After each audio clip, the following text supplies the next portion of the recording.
Film की शुरुआत होती है थैंक्स गिविंग वाले दिन, जब एक बड़े सुपरमार्केट में स्पेशल सेल लगी होती है। बाहर हजारों लोग लाइन में खड़े होकर इंतजार कर रहे होते हैं कि कब गेट खुले और सस्ती चीजें मिले।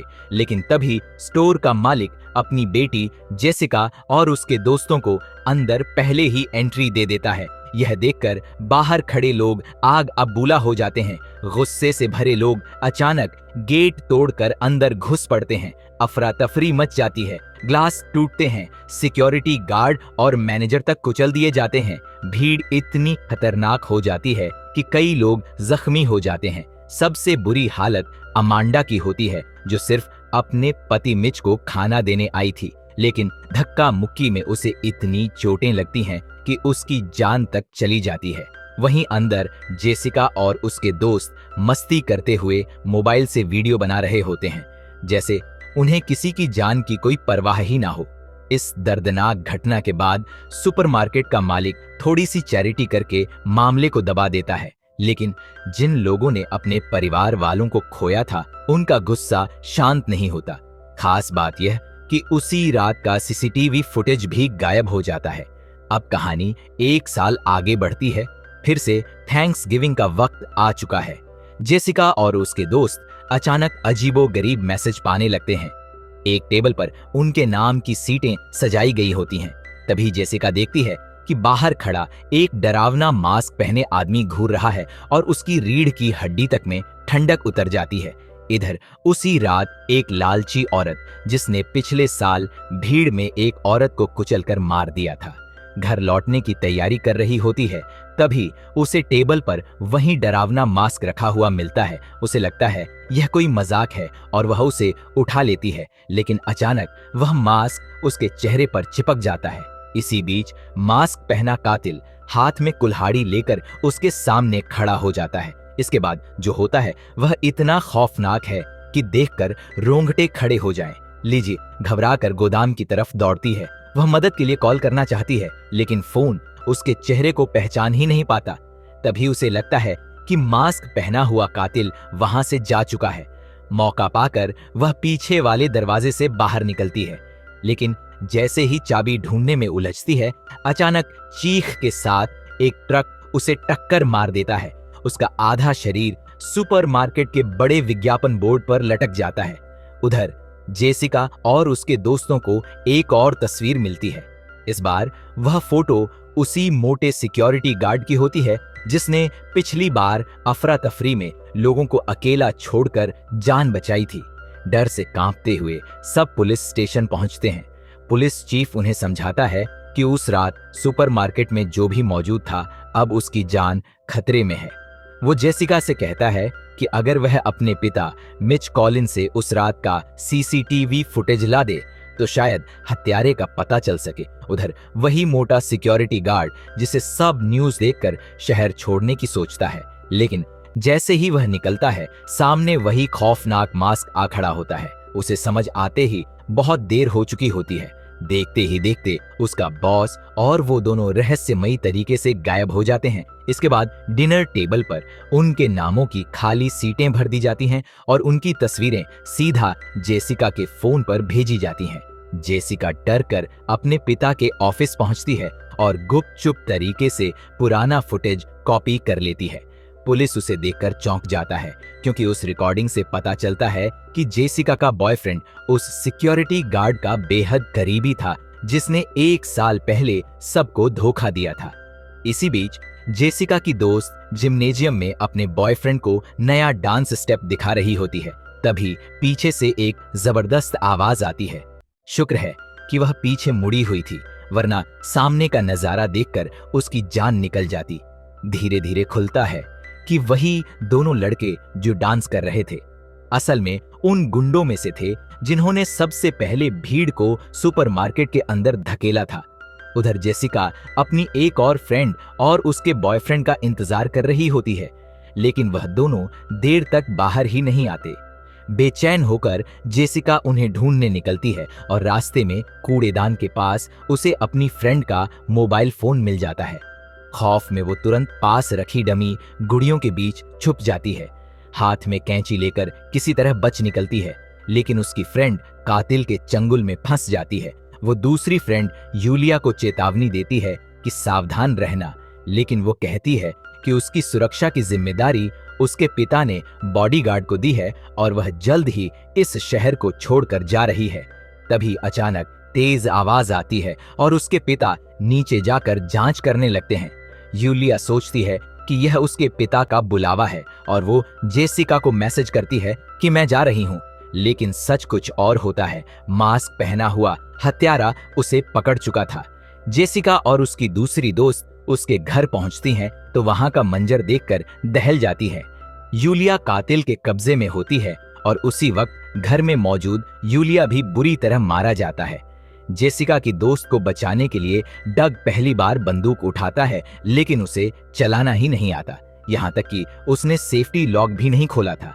मौका पाकर मास्क पहना हुआ कातिल जेसिका की फ्रेंड को धक्का देकर काटने वाली मशीन पर गिरा देता है। कुछ ही पल में उसका पेट चीर दिया जाता है और वह मौके पर ही दम तोड़ देती है। यह मंजर देखकर जेसिका अंदर तक टूट जाती है और अब तय कर लेती है कि वह पुलिस के साथ मिलकर इस कातिल को जरूर पकड़वाएगी। अगले दिन थैंक्स गिविंग डे परेड होने वाली होती है। जेसिका को यकीन था कि यही मौका है जब कातिल वार करेगा। वो अपने परिवार को साथ लेकर खुद को चारा बनाने का फैसला करती है। भीड़ में उन्हें सचमुच मास्क वाले आदमी की झलक मिलती है, लेकिन चौंकाने वाली बात यह होती है कि वहां सिर्फ एक नहीं बल्कि कई नकाबपोश खड़े होते हैं।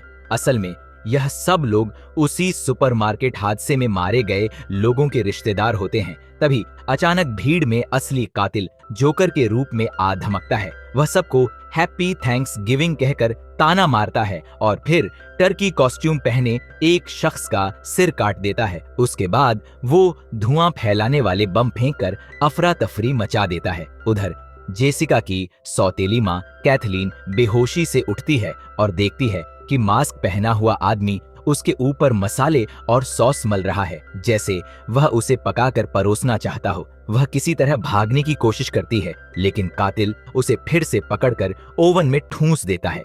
उसके चीखने चिल्लाने के बावजूद कातिल पर कोई असर नहीं पड़ता, क्योंकि यही वही शख्स था जिसने पिछले साल सुपरमार्केट की सेल लगाने का प्लान बनाया था और जिसके कारण इतने लोग मारे गए थे।